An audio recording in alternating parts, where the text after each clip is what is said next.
Alright, Shalom. Shalom, commençons tout d'abord en donnant tout honneur et toute gloire à Yahweh, Bahasham, Yahweh Shai, Bahasham, Racha Kudash, notre pouvoir.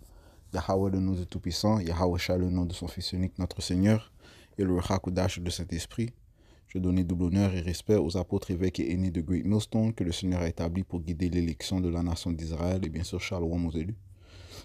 Et ce sera un cours de leçon vraiment basé euh, sur le sujet dont touchait l'apôtre Tahar, sur comment cette guerre, la guerre dans laquelle nous nous trouvons présentement, sera pire que la guerre de Vietnam et l'Afghanistan, qui était de grandes guerres. En fait, la guerre d'Afghanistan était la plus longue guerre des États-Unis, euh,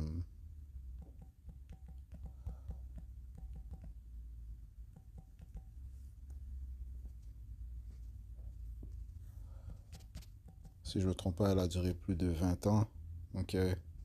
Ouais, so, la guerre en Afghanistan a duré 20 ans, la plus longue guerre de l'histoire des États-Unis, Et bien sûr, elle est venue comme réponse des attaques du septembre, le 11 septembre 2001, alright. Donc, euh, donc voilà, en ce qui concerne la guerre du Vietnam,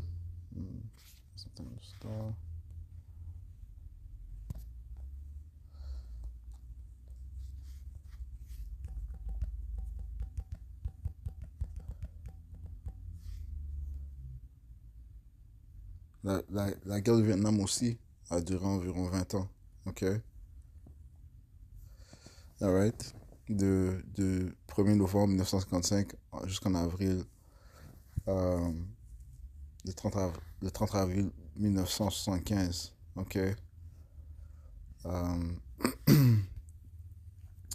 et elle a causé beaucoup de morts parce que de soldats, le nombre de soldats a grandement augmenté, au fur et à mesure. Le nombre de soldats envoyés a grandement augmenté au fur et à mesure que la guerre procédait. Le plus que ça durait, le plus qu'ils ont envoyé de soldats américains. Ça dit ici, total 2 millions. Ok, plus de 2 millions 700 000. Ok, ont servi au Vietnam. Ok, parce qu'initialement, les Américains ils avaient envoyé des soldats pour aider le sud du Vietnam, pour aider les soldats les entraîner à combattre jusqu'à éventuellement celui qu'ils ont, on peut dire, pris l'avant. Ils ont commencé à se battre eux-mêmes, puis graduellement, ils ont ajouté plus de, euh, de soldats. En ce qui concerne le nombre de morts, 58 000 morts, c'est ce qu'ils disent. Soldats américains. Puis plus de 300 000 blessés. OK.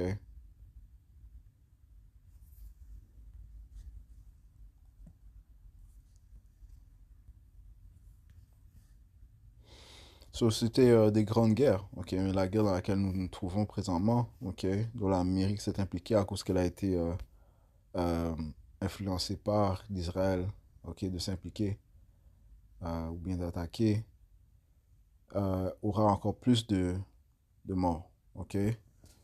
Bien sûr, on croit avec foi qu'on n'a pas 20 ans ici.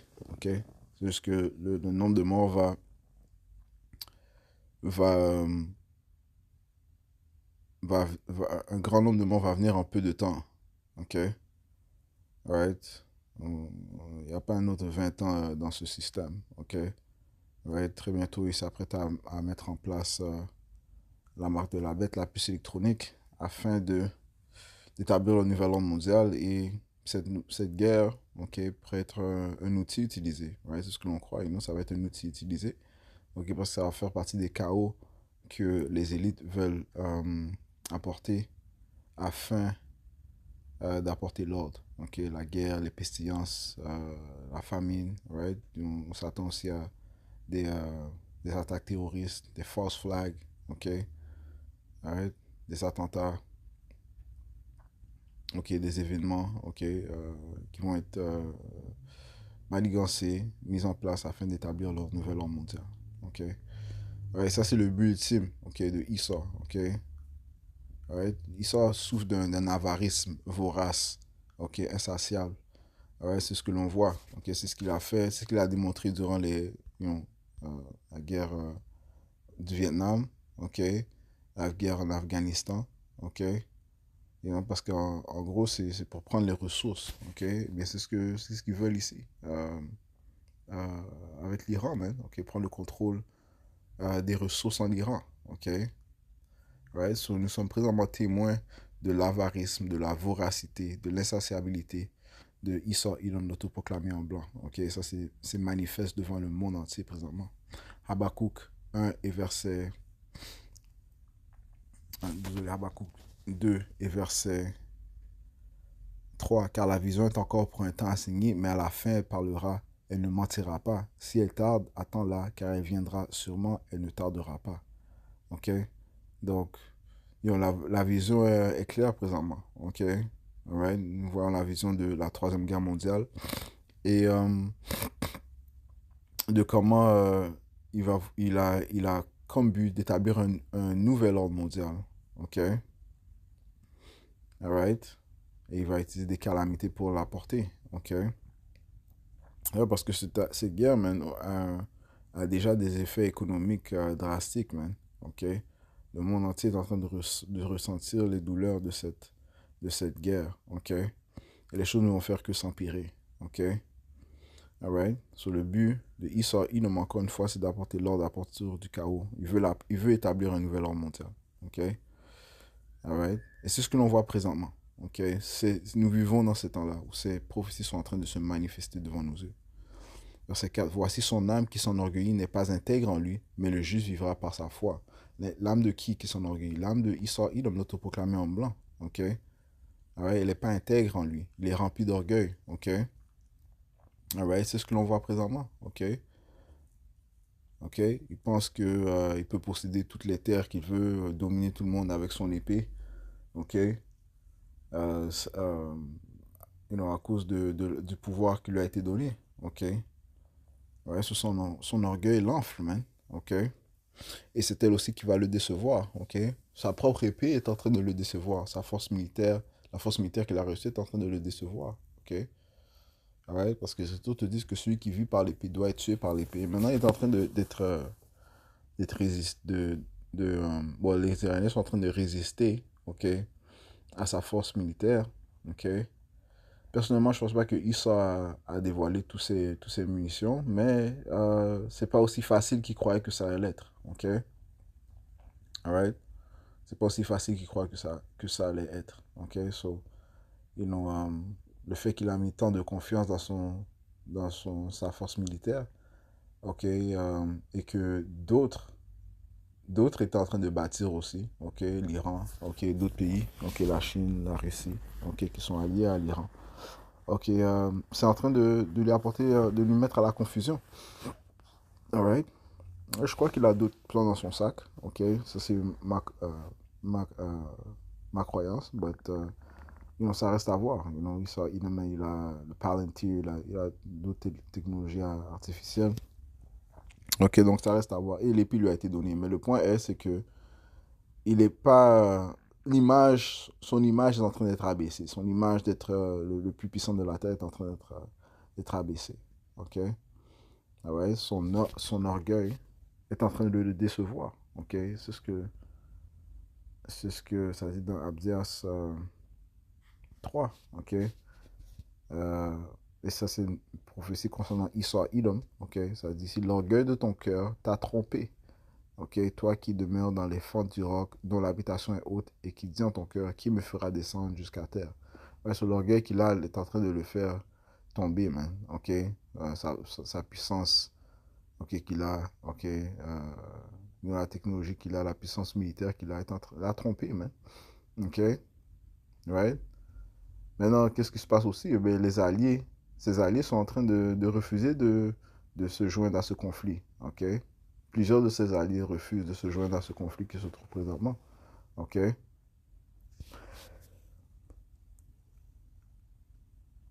Ils pensaient il avait pu les convaincre, à cause de sa puissance, il avait pu les convaincre, mais les gens ne le regardent pas de la même manière, man. OK? Les gens ne le regardent pas de la même manière. OK? Right? En fait, il est en train d'être méprisé. OK? Verset 2, ça dit, tu vois, si je t'avais fait petit parmi les païens, tu es fort méprisé. Right? So, Israël est en train d'être méprisé, man. Right? Commençant par Babylone et ceux qui sont dans la terre sainte présentement, right? Les Amalekites. OK? So, leur orgueil est en train de les abaisser, man. OK? L'orgueil est réellement un attrape-niveau, man. Parce que Yahbash Masha enfle ton orgueil, man. Tu dois te méfier, man. Ça veut dire que le Seigneur prépare à te faire chuter. Ça te dit que après, après l'orgueil vient l'humilité, man. OK? Ou bien l'orgueil vient avant l'humilité. OK? On va prendre ça. Ouais.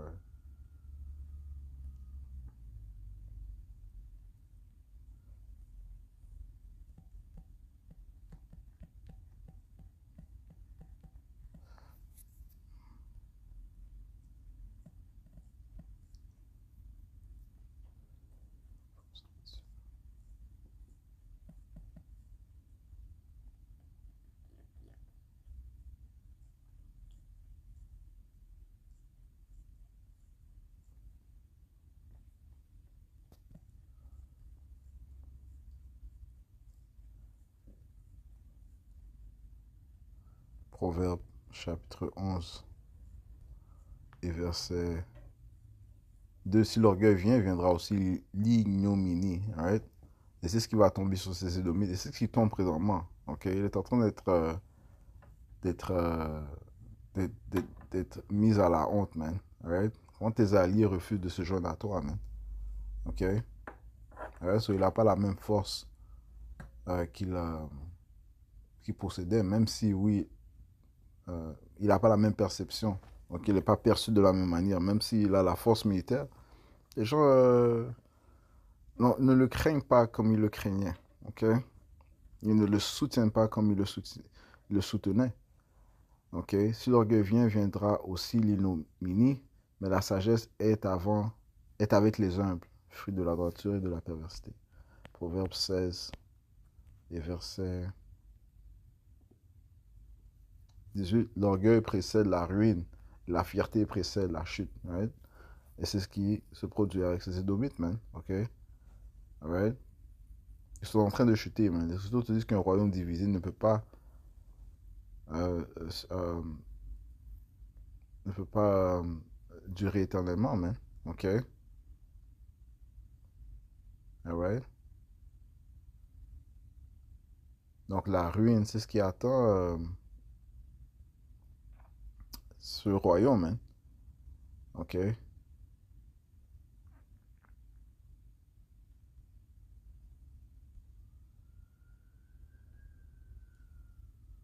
Matthieu 12 et verset 25, Yahushua qui connaissait leurs pensées leur dit, tout royaume divisé contre lui-même sera désolé, et toute ville ou maison divisée contre elle-même ne pourra subsister. Alright? C'est ce que l'on voit présentement, la division du royaume de la bête. Alright? Ces nations de l'OTAN, OK, de l'Union européenne sont divisées. Alright? Ils ne sont pas en accord avec l'Amérique en ce qui concerne ce conflit, man.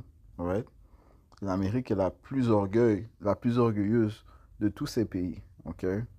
Mais cet orgueil est en train de mener à sa ruine, man. Qu'importe la force qu'elle a, man. OK? You know? Tu te fies tellement à ton à ton bâton, à ton épée. Ok, que c'est ça qui cause ta chute, man.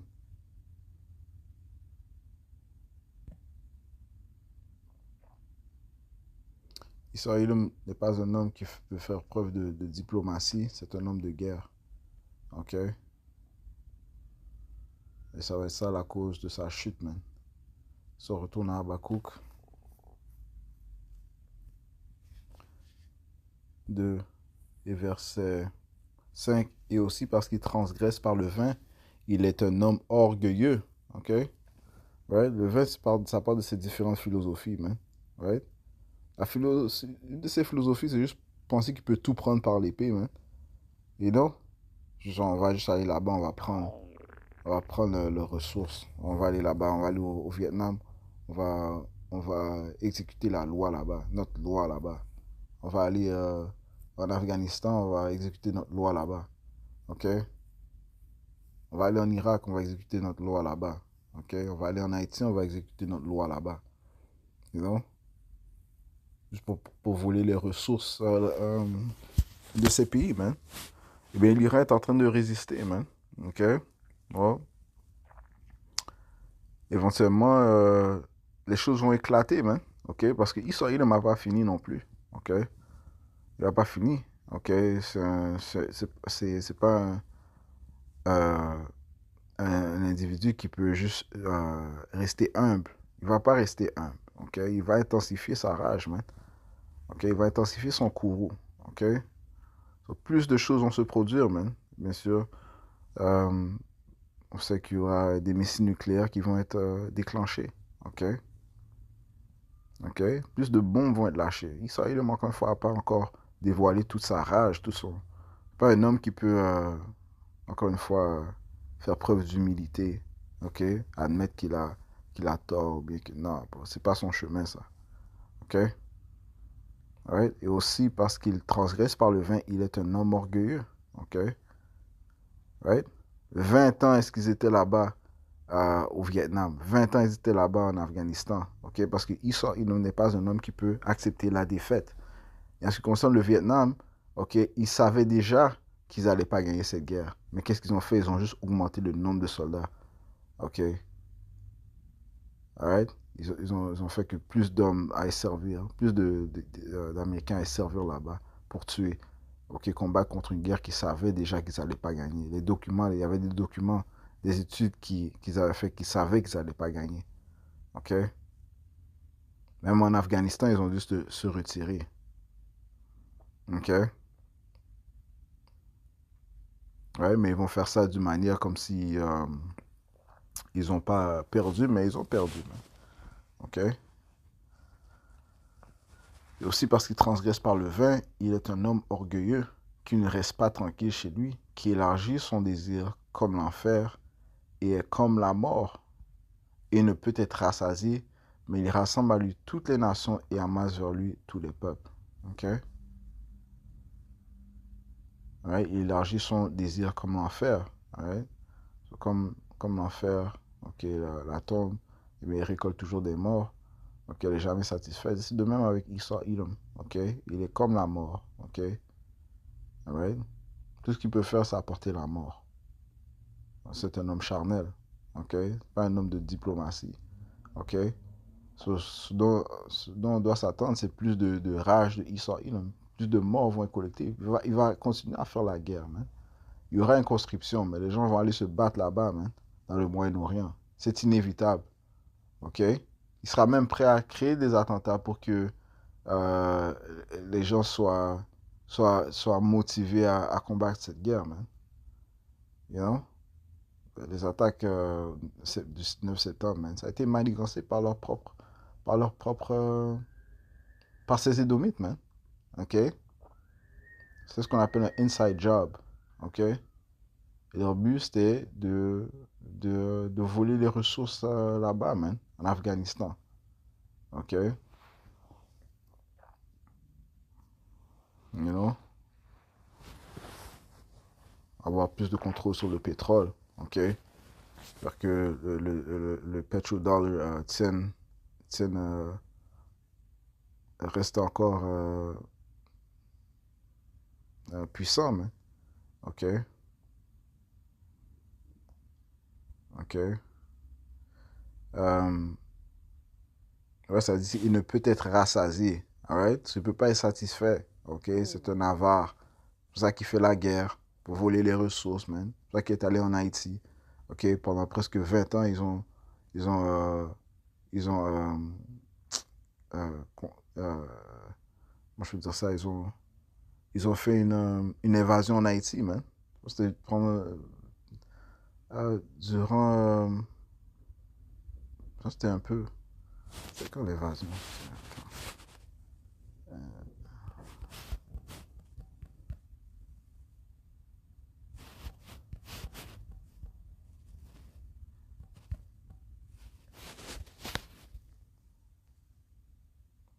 Yes, durant cette Première Guerre mondiale, man. OK? La Première Guerre mondiale a duré environ 1914 à 1919. OK?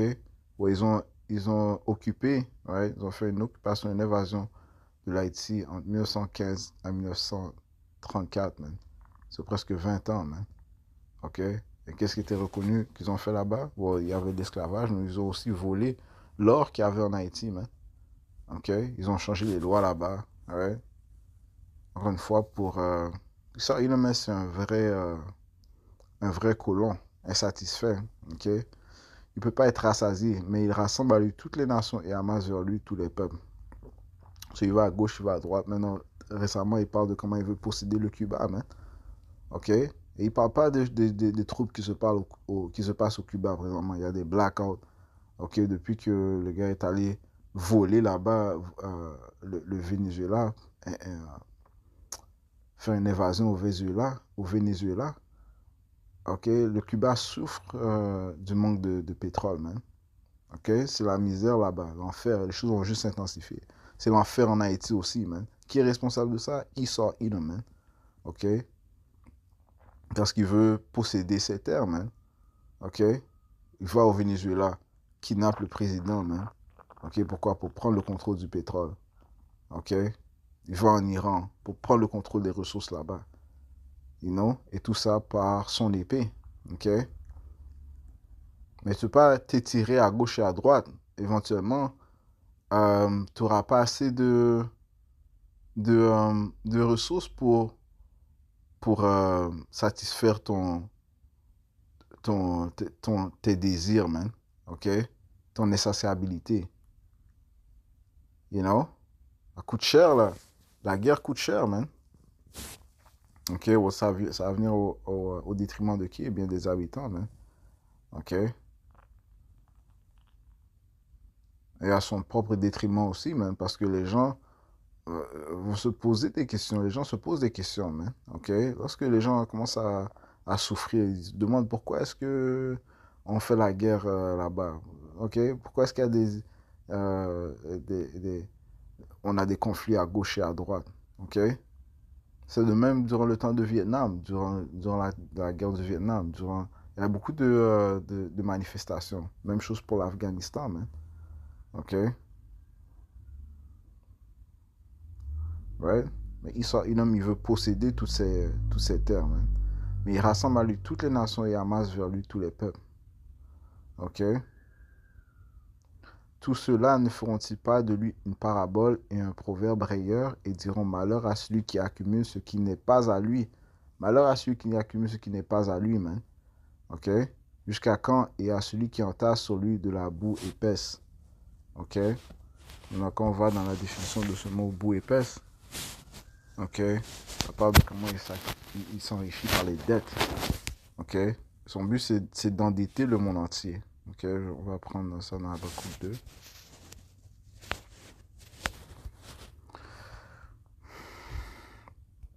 Surtout les élites banquiers, man. C'est comme ça qu'ils s'enrichissent, man. OK? Par les dettes.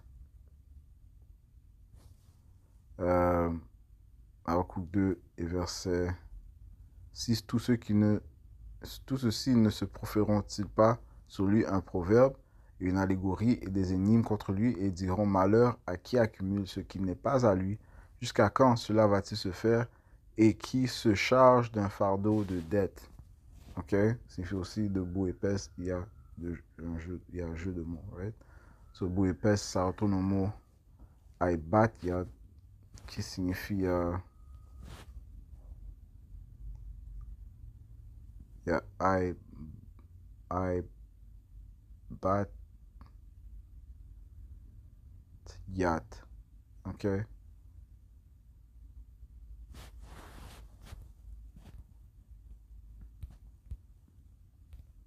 Aibat, yat, ok? Le poids des gages lourds de dette, ok? Et c'est comme ça qu'ils se sont enrichis, ces élites banquiers, man, ok? Et le monde entier est endetté sous Issa Idom, comme les autres te disent, le, celui qui emprunte, attends, le servant,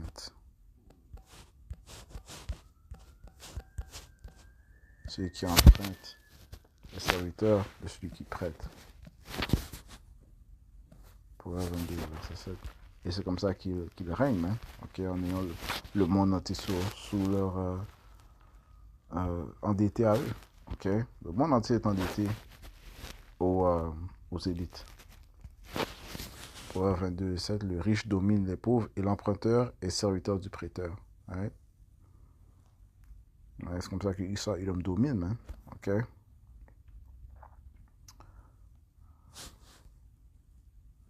Ok, ces gouvernements sont endettés. Ok. Et,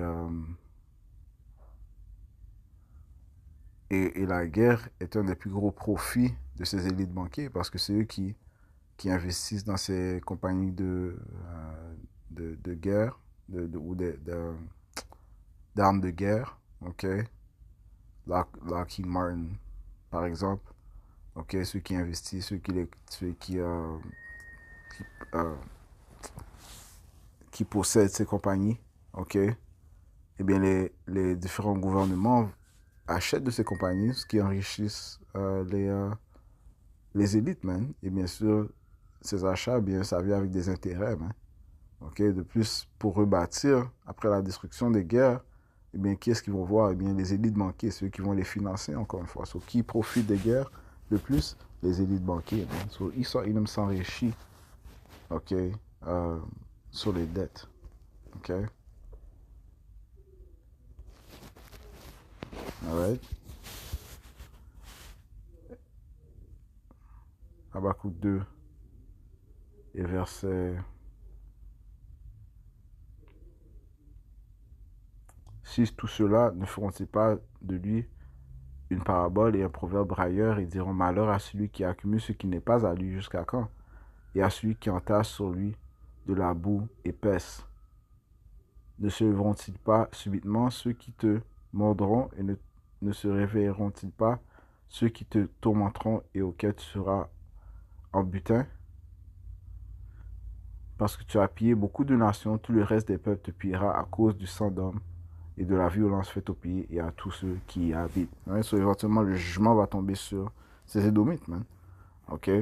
Tous ceux qui ont pillé, eh bien, le pillage va tomber sur eux. Et ceci se produira à la venue de notre Seigneur Yahushua. Ok? Mais qu'est-ce que l'on voit présentement? Eh bien, comment Issa Edom, ok, commençant par l'Amérique, est en train d'être abaissé, est en train d'être humilié. Ok? Maintenant, euh, plus de, euh, plus de terreur vont venir de leur part, c'est sûr. Ok? Alright? Mais n'empêche que on réalise ce qui se passe. Ok? Issa Edom est en train d'être abaissé. Et son identité, ses œuvres, sa personnalité est en train d'être dévoilée comme un homme insatiable, un homme de guerre. OK? OK? L'homme de la mort. OK? OK? Et comment il est avare, il est vorace. OK? Et comment il s'acquit tout par son épée. OK? Par la guerre. Alright, so juste toucher sur ces quelques passages, j'espère que ça a été édifiant. On va conclure en donnant tout honneur et toute gloire à notre Seigneur, notre pouvoir. Yahweh, Bahashem Yahawashi, Bahashem Hakudash. Du bonheur et respect aux apôtres de Great Millstone et bien sûr Shalom aux Ibiyah, Bahashem Shabakatan.